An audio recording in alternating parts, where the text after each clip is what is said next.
Welcome back to Bros Ride Bikes. Today we're gonna talk a little bit about knee pain. So I've been having a lot of knee pain recently, starting like 2 weeks ago.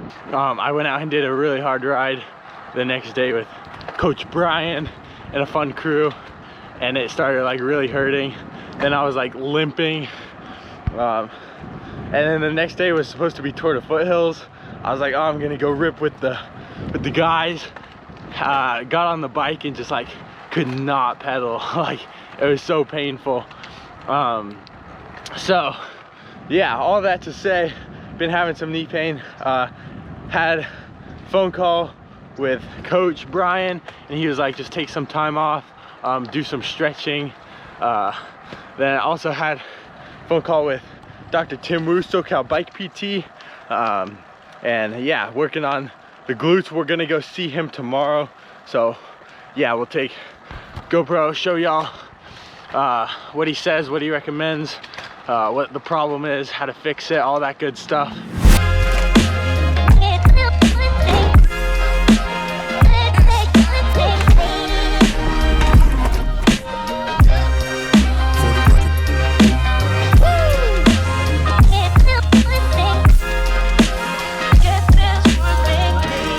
Alrighty guys, we're headed out to Redlands right now.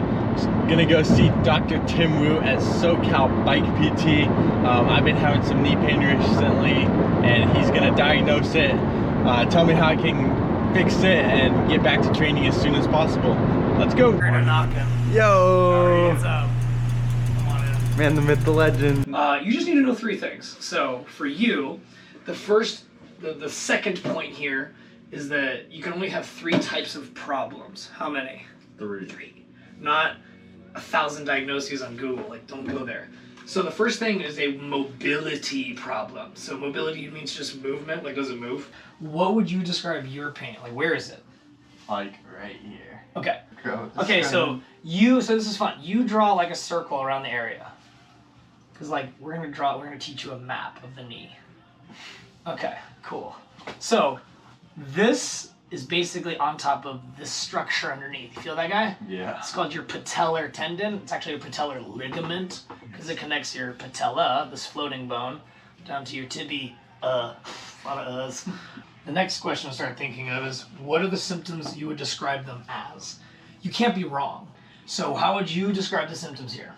It's like a short, it completely goes away when I stop pedaling. Ah, see, symptom behavior. So it's on and off with pedaling. Okay, what's the other one? Sharp? Like short, sharp. We're gonna play a game. You ready? Yep. Called pain or pressure. What? Oh boy. I'm kidding. So, pressure? Pressure. Here. More pain.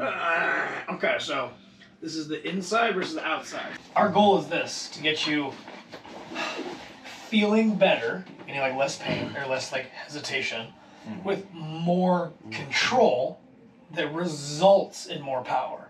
We're not gonna just do some hacks and give you more power. Here's a hack. I can throw some rock tape on your knee. It works really well. Your knee will feel amazing for the next hour, and you can push it like no one's business. But you didn't solve this problem long term. Yeah. So, you ready? Ready? Cool. Let's do it.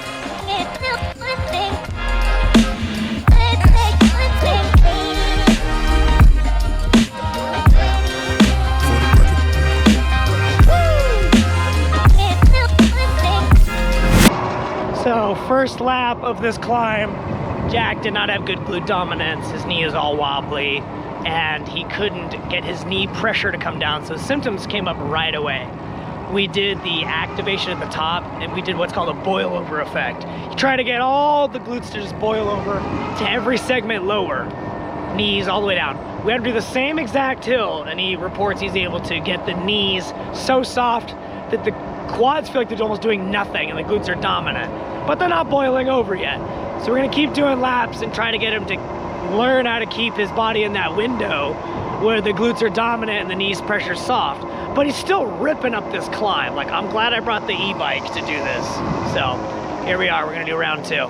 I can feel my right glute way more. Okay. Than my Yeah. Good.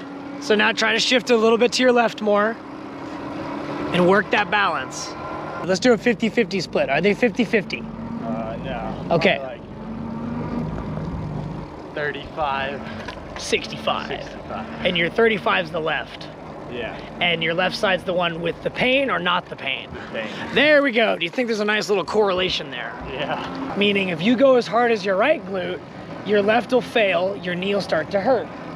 So if you can train your body to feel comfortable riding just under that limit right now, where your left knee has all the glute control you can possibly have right now. Use all 35. Yeah. We're gonna try that for this next time up the hill, okay? Yes, yeah, there we go. He's looking great now. All right, guys, we're done with Dr. Tim Wu at SoCal Bike PT. That's right, glute doping Little- talk, let's do it. Glute Little doping recap lab. of the day. Can you give us a little recap? The recap is simple. If you don't build up your core and glutes as your stable platform first, and then you just go push the limits and be an amazing bike rider like you are for 6 months, it will catch up to you in the form of the knee pain you're having. So every time something hurts, I just use the same glute doping drills every time. Yeah. And every time I do them, I'm better at them, so that the time that from injury to riding gets shorter every time. And it does. So that's the recap for today.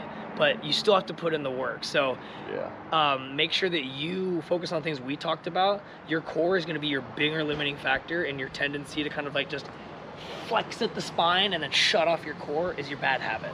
So being aware of this, having the athletic maturity to recognize it and correct it while you're out on the bike is really going to be your breakthrough secret. Yeah, thank y'all so much for watching. If you have any knee pain or anything, hit this guy up, SoCal Bike PT. There'll be a link down below. Dude, I tell you, we updated it. It's glutedoping.com now. Glutedoping.com. Glutedoping.com. Oh, I know. Plus, it sounds way cooler. Yeah. Alrighty, guys. Thanks for watching. As always, You know it. Bros Ride Bikes.